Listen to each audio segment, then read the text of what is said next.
Olá, meus amigos, um dia de muita paz para todos nós.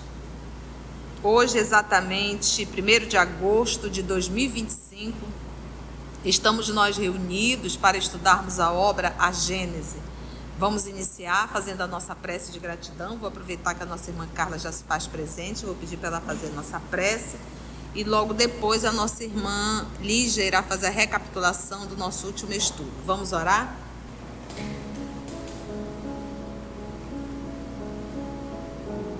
Amado Jesus, é com alegria que nos reunimos para esse estudo, para o trabalho, para o aprendizado.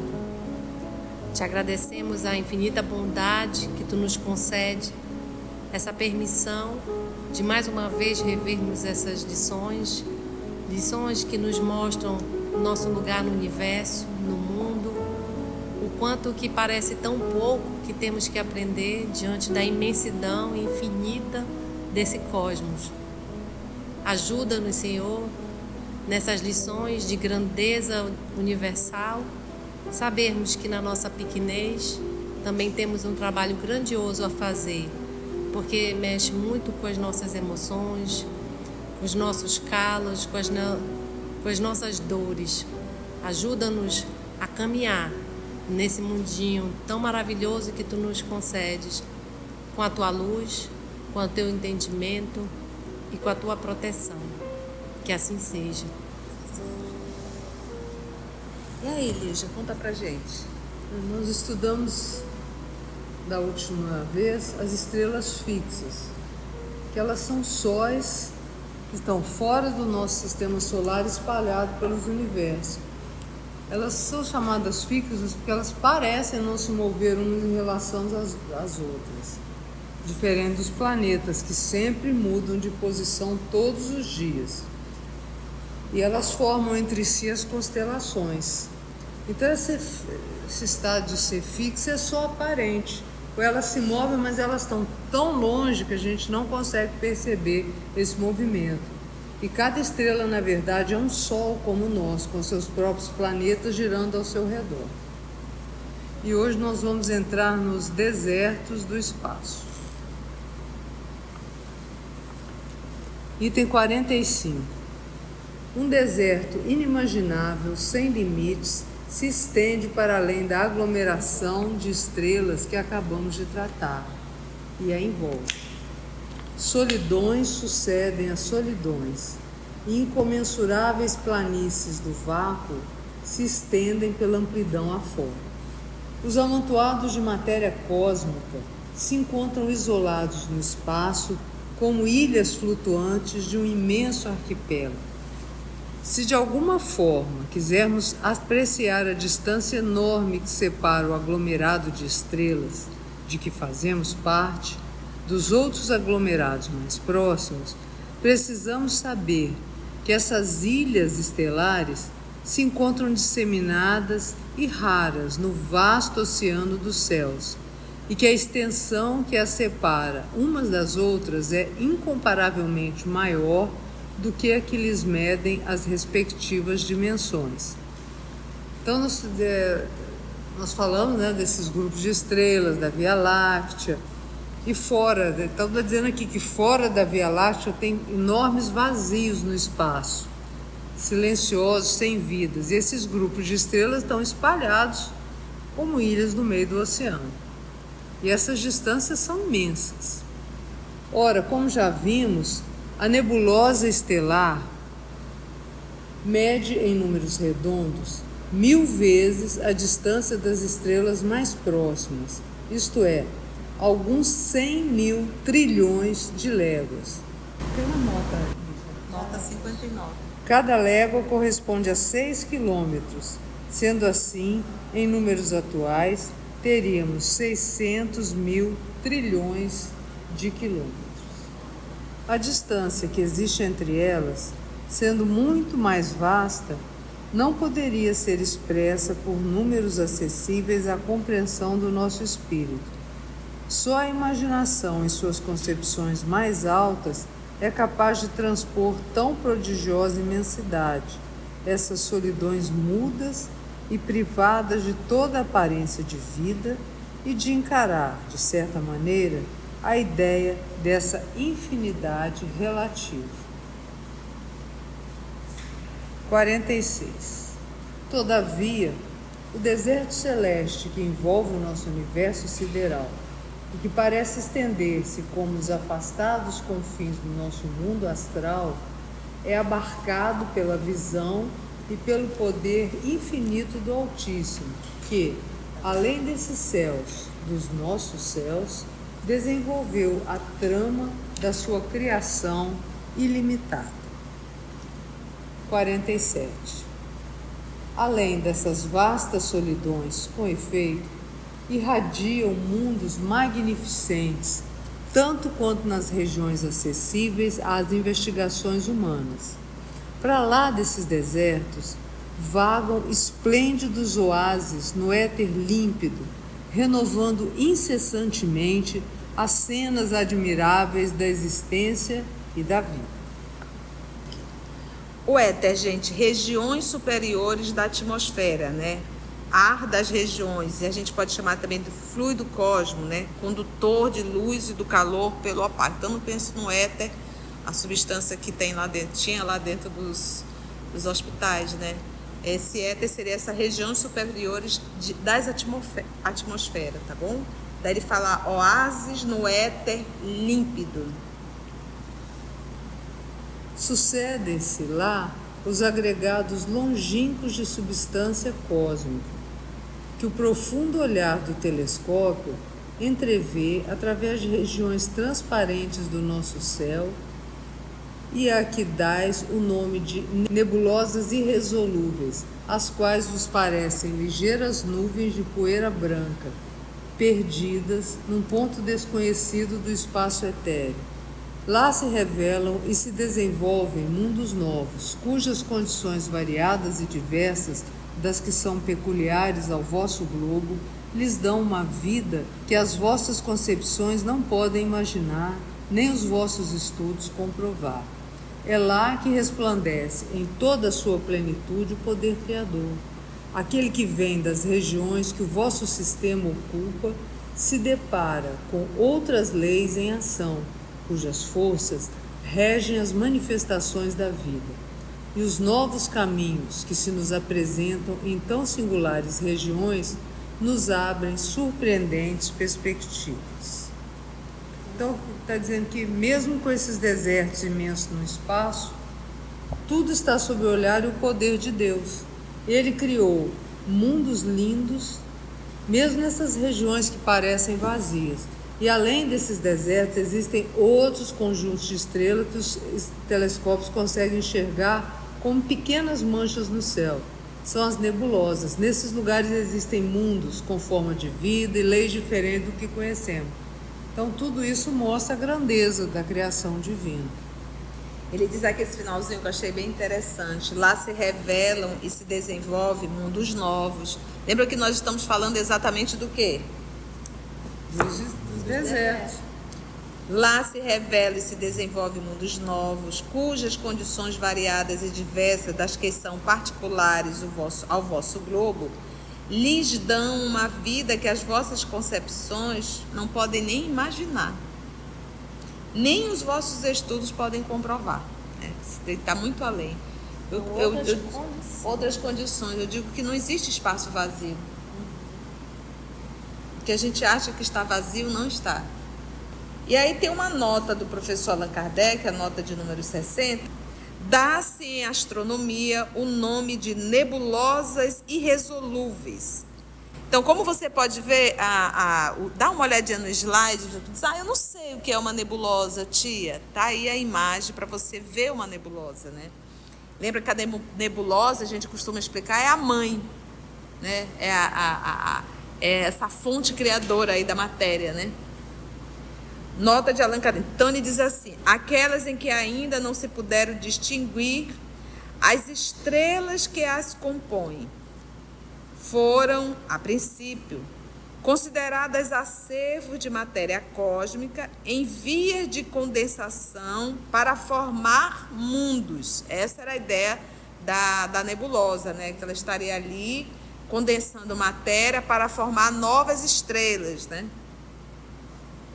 Hoje, porém, na época de Kardec isso aqui, geralmente se entende que essa aparência é devida ao afastamento e que, com instrumentos bastante poderosos daquela época, todas seriam resolúveis.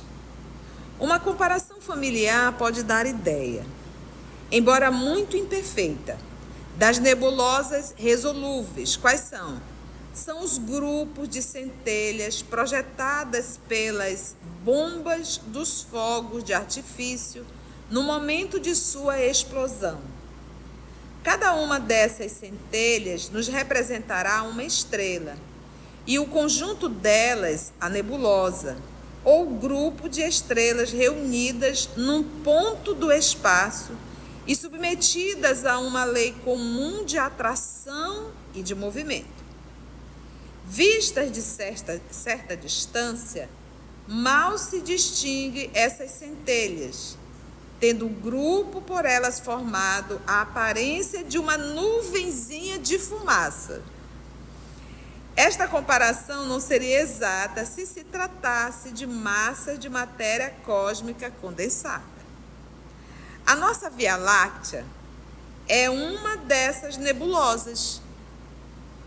Tem perto de 30 milhões de estrelas ou sóis. Nota ainda de Kardec. Na época de Kardec, era o que eles idealizavam. Hoje a gente já chegou de 200 a 400 bilhões, né? Isso ainda é assim. Tudo isso ainda é porque a gente não tem como medir tudo que está dentro da nossa galáxia.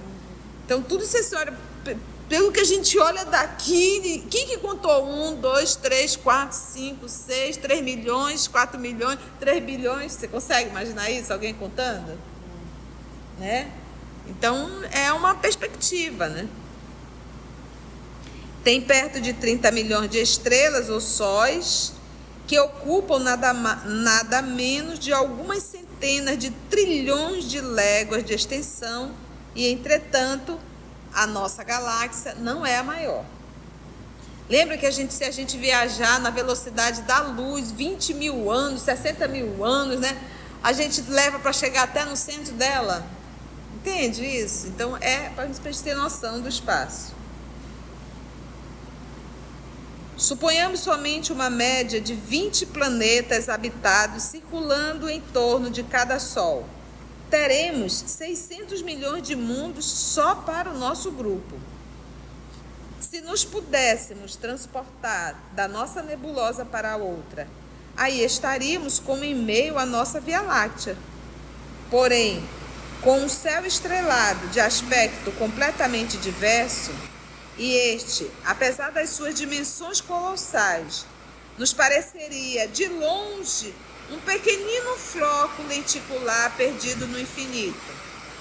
Mas, antes de atingirmos a nova nebulosa, seríamos qual viajante que deixa uma cidade e percorre vasta região desabitada, antes que chegue a outra cidade. Teríamos transposto espaços incomensuráveis desprovidos de estrelas e de mundos, o que Galileu denominou os desertos do espaço.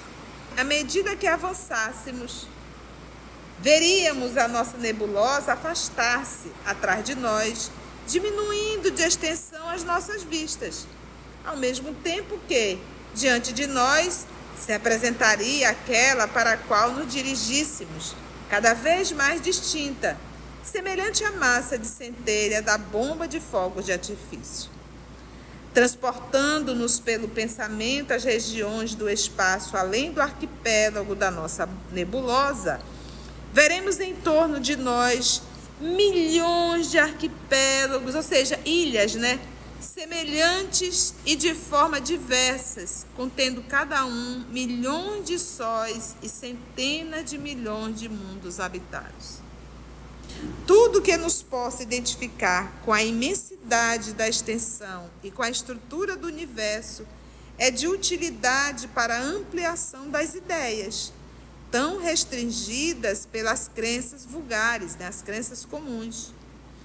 Deus se engrandece aos nossos olhos à medida que melhor compreendemos a grandeza de suas obras e nossa extrema pequenez.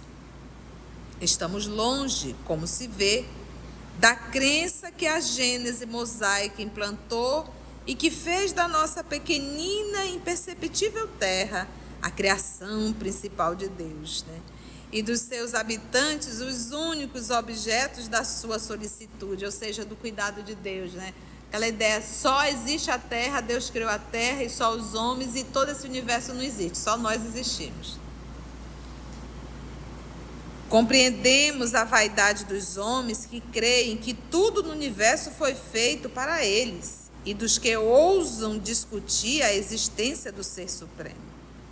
Dentro de alguns séculos, causará espanto que uma religião feita para glorificar a Deus o tenha rebaixado a tão mesquinhas proporções e que haja repelido, como concepção do espírito do mal, as descobertas que somente vieram aumentar a nossa admiração pela sua onipotência, iniciando-nos nos grandiosos mistérios da criação. O espanto será ainda maior quando souberem que essas descobertas foram repelidas porque emancipariam o espírito dos homens e tirariam a preponderância dos que se diziam representantes de Deus na terra. Ele deu uma cutucada em quem aqui? A igreja, né? Não é verdade? Plena Inquisição. Bora mais um pouquinho? Vamos para a eterna sucessão dos mundos, Lígia? Item 48. Vimos que uma única lei, primordial e geral, foi conferida ao universo para lhe assegurar eternamente a estabilidade, e que essa lei geral nos é perceptível aos sentidos por muitas ações particulares que chamamos forças diretrizes da natureza. Vamos agora mostrar que a harmonia do mundo inteiro, considerada sobre o duplo aspecto da eternidade e do espaço, é garantida por essa lei suprema. Então vamos ver qual é essa lei. 49. Com efeito, se remontarmos à origem primeira das primitivas aglomerações da substância cósmica, notaremos que, sobre o império dessa lei, a matéria sofre transformações necessárias que levam do germe ao fruto maduro e que, sob a impulsão das diversas forças nascidas dessa lei, ela percorre a escala das revoluções periódicas. Primeiramente, centro fluídico dos movimentos. Em seguida, gerador dos mundos. Mais tarde, núcleo central e atrativo das esferas que nasceram no seu seio. Primeiro a gente entender o que são as primeiras das primitivas, né? Primitivo início, primeira, aglomerações da substância cósmica. O que é essa aglomeração? Ele está falando aí do quê? De uma nebulosa? Ele está falando aqui tudo o que acontece numa nebulosa. Lembra que isso daqui é a fala do Galileu Galilei, né? Então, existe uma força de atração. Mas não é só isso. Se a gente olhar o nosso próprio sistema, o que faz com que os planetas fiquem girando em torno do Sol? Por que eles não saem por aí? Vou embora, desistir. Existe uma lei, existe uma força atraindo, e eles ficam girando. A nossa querida Lua, que ela é um satélite. O que faz ela ficar presa aqui? Por que ela não vai embora? Cansei de vocês, vou embora. Então, são forças, essas forças de atrações que não saem, ficam ali em torno da órbita.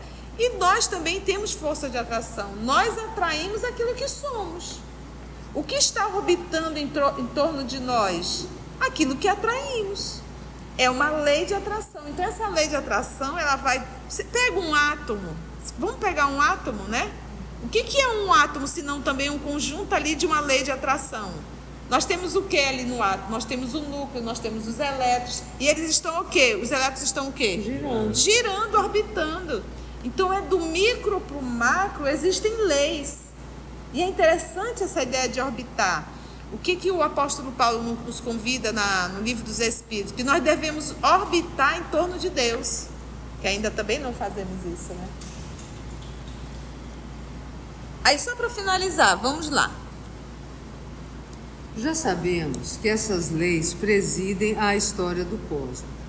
O que agora importa saber é que elas presidem igualmente à destruição dos astros, visto que a morte não é apenas uma metamorfose do ser vivo, mas também uma transformação da matéria inanimada.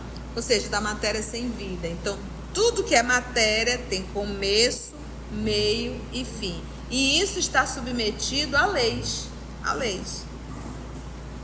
Se é exato dizer-se, em sentido literal, que a vida só é acessível à foice da morte, não é menos exato dizer-se que para a substância é de toda necessidade sofrer as transformações inerentes à sua constituição. Então as transformações fazem parte da vida? Sim. Fazem. É necessário? Claro.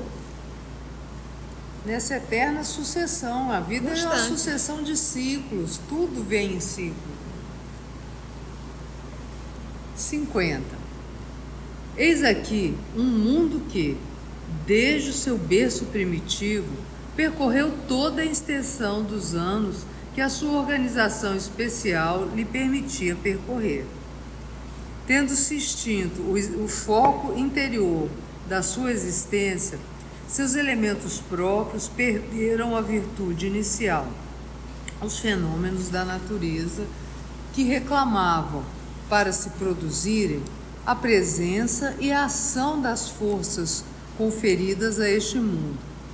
Já não podem produzir-se de agora em diante, porque a alavanca da atividade delas não mais dispõe do ponto de apoio que lhe dava toda a sua força. Ora, será possível que essa terra extinta e sem vida vai continuar a gravitar dos espaços celestes sem uma finalidade e passar como cinza inútil pelo turbilhão dos céus? Será possível que permaneça inscrita no livro da vida universal quando não passa de letra morta e vazia de sentido? Não.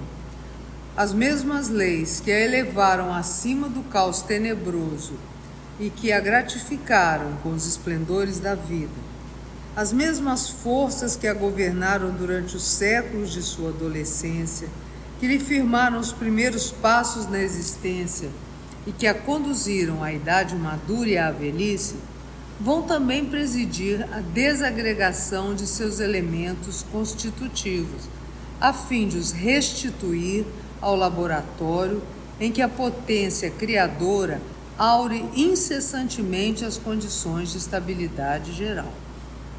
Esses elementos vão retornar à massa comum do éter para se assimilarem a outros corpos ou para regenerarem outros sóis. E essa morte não será um acontecimento inútil, nem para esta terra, nem para suas irmãs. Noutras regiões, ela renovará outras criações de natureza diferente.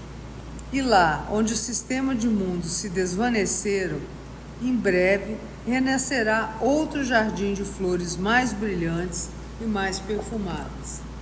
É essa transformação, né? Vai acabando, volta para a substância primitiva e vai dando origem a outros mundos, outras estrelas. É só a gente pensar, vamos pensar no nosso corpo físico. Tá. Se ele não for cremado, ele vai ser sepultado. Logo ele vai se decompor. E ali nessa decomposição, ele vai retornar à terra. E serve inclusive de adubo. Então você vai ver que não se perdeu. Algo vai ser vai haver uma transformação orgânica. É um organismo, né? É uma matéria orgânica. Agora, essa matéria universal, ele foi tão interessante que ele pegou o planeta Terra, vamos supor, e falou de todo o seu processo de evolução. O nascimento, a infância, a juventude, a fase adulta e a velhice do planeta. Porque o planeta ele também tem idade. O planeta ele também tem começo, meio e fim. tudo que é matéria tem começo, meio e fim, mas esse fim é uma transformação, mesmo da matéria. E aí ele foi passando por todo esse processo de idade do planeta Terra, né? Se referindo à cronologia. E ele vai acabar um dia? Vai. Mas nós não estaremos mais, não há mais necessidade. Por quê? Porque os planetas, eles também. Então, uma vez eles entrando em explosão, novamente, né, explodindo, se transformam numa matéria, será aí essa nova nebulosa, né, a transformação, e virá formar novos planetas, novas estrelas. Então, eu digo que nada se perde, né? Nada se perde. Tudo se transforma em a natureza. Isso é da lei. Por exemplo, se nós, os terrícolas, utilizássemos a matéria e reciclasse, fizesse o movimento da reciclagem, nós estaremos hoje com uma qualidade de vida muito melhor. Então, tudo em a natureza se recicla. Quando você pega o material orgânico na sua casa, se você tiver terreno para isso, né? Você enterra lá, aquilo vai fazer adubo. Então, tudo se aproveita, né? Tudo se aproveita. 51. Desse modo, a eternidade real e efetiva do universo se acha garantida pelas mesmas leis que dirigem as operações do tempo. Dessa maneira, mundos sucedem a mundos, sóis a sóis, sem que o imenso mecanismo dos vastos céus jamais seja atingido nas suas gigantescas molas. É o processo que a gente estava falando, reciclando, sóis a sóis, mundos sucedem a mundos. Vamos lá. Onde vossos olhos admiram esplêndidas estrelas sobre a abóbada da noite, em que o vosso espírito contempla irradiações magníficas que resplandecem nos espaços distantes, há muito tempo o dedo da morte extinguiu esses esplendores. Há muito o vazio sucedeu a esses deslumbramentos e já recebem mesmo novas criações ainda desconhecidas. A distância imensa em que se encontram esses astros, por efeito da qual a luz que nos enviam gasta milhares de anos para chegar até nós, faz com que somente hoje recebamos os raios que eles nos enviaram muito tempo antes da criação da Terra, e com que ainda os admiremos durante milhares de anos após a sua desaparição real. E aí tem uma nota 61. Porque eles dizem assim, existem estrelas que nos mandaram luz, que agora que está chegando aqui, depois de sabe Deus quantos milhões de anos. A gente olha, ela está lá, mas ela não está. Ela já acabou, né? Agora que a luz está chegando. Porque percorreu o espaço. Isso parece tão assim abstrato, né? Quando fala, sabia que essa estrela não existe mais? Mas a gente está vendo aí. Nota de Allan Kardec, ele diz: aqui um efeito do tempo que a luz gasta para atravessar o espaço. Ele coloca: sendo de 70 mil léguas por segundo a sua velocidade, ela nos chega do Sol em 8 minutos e 13 segundos. Ou seja, a luz que está chegando aqui já percorreu 8 minutos até chegar aqui. Daí resulta que, se um fenômeno se passa na superfície do Sol, só o perceberemos 8 minutos mais tarde, e pela mesma razão, ainda o veremos 8 minutos depois da sua extinção.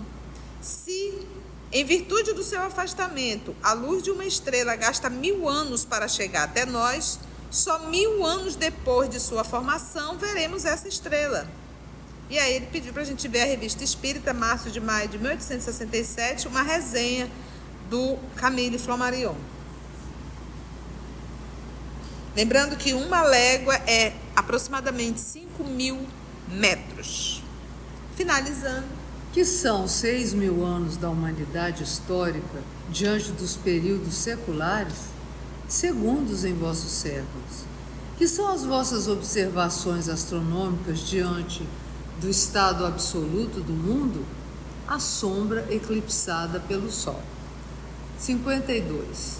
Logo, reconheçamos aqui, como nos nossos outros estudos, que a Terra e o homem nada são em confronto com o que existe, e que as mais colossais operações de nosso pensamento ainda se estendem apenas sobre um campo imperceptível diante da imensidade da eternidade de um universo que nunca terá fim. E quando esses períodos da nossa imortalidade houverem passado sobre nossas cabeças, quando a história atual da Terra nos aparecer qual sombra vaporosa no fundo da nossa lembrança, quando, durante séculos incontáveis, houvermos habitado esses diversos degraus da nossa hierarquia cosmológica, quando os mais longínquos domínios das idades futuras tiverem sido por nós percorridas em inumeráveis peregrinações, teremos diante de nós a sucessão ilimitada dos mundos e, por perspectiva, a imóvel eternidade. Muito bom, como é gostoso. Não desistam. É um texto que para muitos de nós é uma linguagem nova, né? Falando aí do universo. O propósito, gente, não é nós nos tornarmos astrônomos, né? Lembra que é o texto do senhor Galileu Galilei. Mas a ideia de Kardec trazer esse texto na obra Gênesis é para que nós possamos começar a olhar a imensidão do universo e tirarmos aquela ideia estreita de que o planeta Terra é o centro e que tudo isso aqui foi feito em 7 dias. Aliás, em 6, né? Tá bom? Então essa é a ideia, é mostrar essa grandiosidade. Então, quando nós vamos enxergando essa grandiosidade, como disse o próprio Galileu Galilei, Kardec falou, na verdade, ele disse assim: mais entendemos a grandiosidade de Deus e a nossa pequenez. Tá bom? Muito obrigada, Lígia, pela leitura e os comentários. Obrigado, Carlinha. Se você chegou até aqui o final, deixa seu comentário. É muito importante a gente poder ler o teu comentário. Não esqueça de curtir para que possa divulgar a página. Dá o seu like, né? E, se possível, faça a sua inscrição no nosso canal e toca o sininho. Porque quando você toca o sininho, o YouTube avisa para você quando o EOS publicar um novo estudo. Então, receba um grande abraço da família EOS Manaus. Assim, concluindo o nosso estudo de hoje e agradecendo o nosso Mestre Jesus por mais este momento de aprendizado, vamos orar? Assim agradecemos a Deus, nosso Pai, por mais uma oportunidade que nos foi dada de estarmos aqui, Senhor, para estudarmos e compreendermos um tanto mais a grandiosidade do universo. Muito obrigada, Senhor, que a Tua paz possa nos envolver. Graça te damos. EOS Manaus. Estudando para servir ao Cristo. Visite nosso site em www.eosmanaus.org. No YouTube, procure o canal EOS Manaus. Participe do nosso grupo no Facebook. No Instagram somos @EOS Manaus. Escute e estude na Rádio Manaus de Estudos Espíritas. Estamos, também, em diversas plataformas de áudio. Procure EOS Manaus, no seu aplicativo preferido. EOS Manaus. Estudando para servir ao Cristo.